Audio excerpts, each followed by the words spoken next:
اللہ کے سوا کسی اور کی اطاعت جس سے اللہ کی معصیت لازم آتی ہو، شرک۔ لا طاعت لمخلوق فی معصیت الخالق، مخلوق میں سے کسی کی اطاعت نہیں ہوگی یہ اس معاملے میں جس میں خالق کی معصیت لازم آ رہی ہے۔ ہاں، خالق کے احکام کے اندر والدین کا حکم بھی مانو، اطاعت کرو،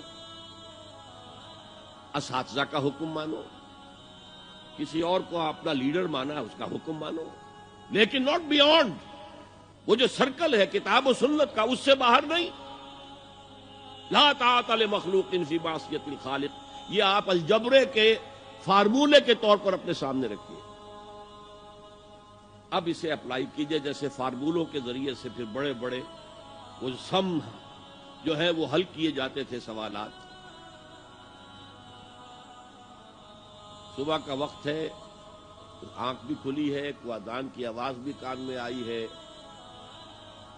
آپ کا نفس کہتا ہے ابھی سو جی۔ آپ نے اپنی چادر یا کمبل کو درست کیا اور کروٹ لیا، سو گئے۔ یہ کیا ہے؟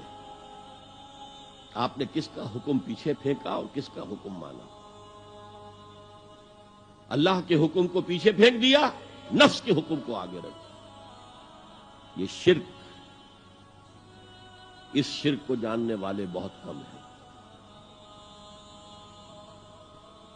مولانا روم نے خوب کہا تھا، نفس ما ہم کم ترس فرعون نیست لیکن ایراعون نیست۔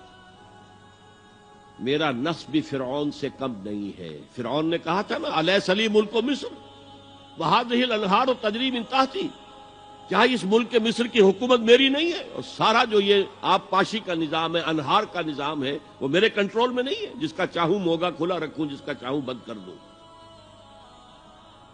یہ تھا خدائی کا دعویٰ، انا ربکم الاعلی۔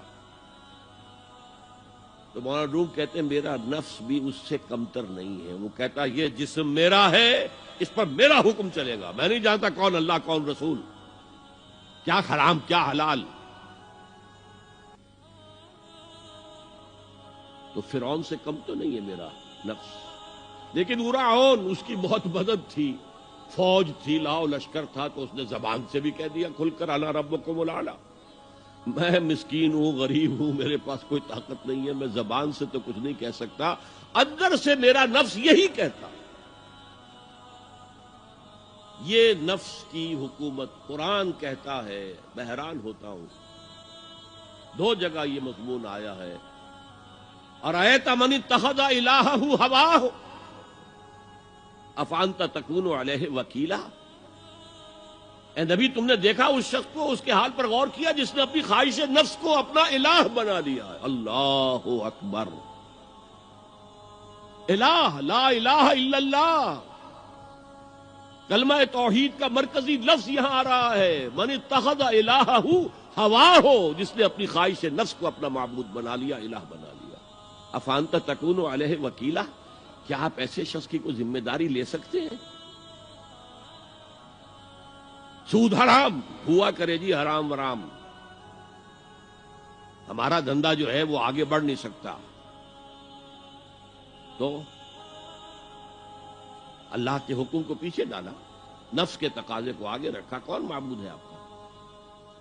نام عبداللہ رکھیے، نام عبد الرحمن رکھیے، ہے عبد النفس، نفس کے بندے، نفس کے غلام۔ یہ میں نے یوں سمجھیے کہ جیسے میں نے ہجرت اور جہاد کی ڈیفینیشنز کی تھی۔ ہجرت کا بیس کیا ہے؟ پوچھا گیا ایو الہجرت افضل ہو یا رسول اللہ، اے اللہ کے رسول بتائیے سب سے اعلیٰ ہجرت کون سی ہے، افضل؟ فرمایا ان تہجر ما کرہ ربک، ہر اس چیز کو چھوڑ دو جو تمہارے رب کو پسند نہیں۔ آج رات ہی سے آپ ہجرت شروع کر سکتے ہیں۔ جائزہ لیجئے کیا کیا چیزیں میری زندگی میں خلاف شریعت ہے، جو اللہ کو ناپسند ہے، فیصلہ کیجئے کہ آج کے بعد نہیں ہوگی۔ ہجرت شروع ہو گئی، افضل الہجرہ، سب سے افضل ہجرت شروع ہو گئی۔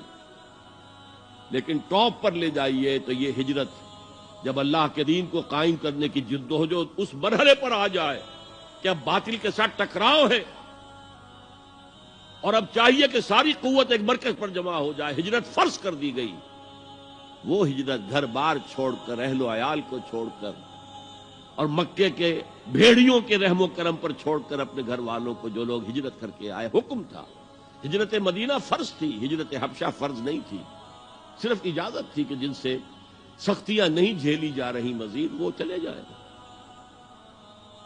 تو ہجرت کا یہ ابتدائی نقطہ، انتہا یہ جہاد، المجاہد من جاہد نفسہ، جہاد تو یہاں سے شروع ہو گیا، اپنے نفس کے خلاف جہاد کرنا۔ صبح نفس نے کہا ابھی سو جا، آپ نے نفس کی بات کو رد کیا، اپنا کمبل اٹھا کے پھینکا، اٹھے، وضو کیا، نماز کے لیے آپ مسجد چل دیے، آپ نے جہاد کیا نفس کے خلاف۔ یہ افضل الجہاد ہے، اور سب سے چوٹی اوپر یہ ہے کہ جب وہ حق و باطل کی جنگ ہو تو جان ہتھیلی پر رکھ کر میدان میں حاضر ہو جاؤ۔ هي الحلقات تحفظني بآيات من القرآن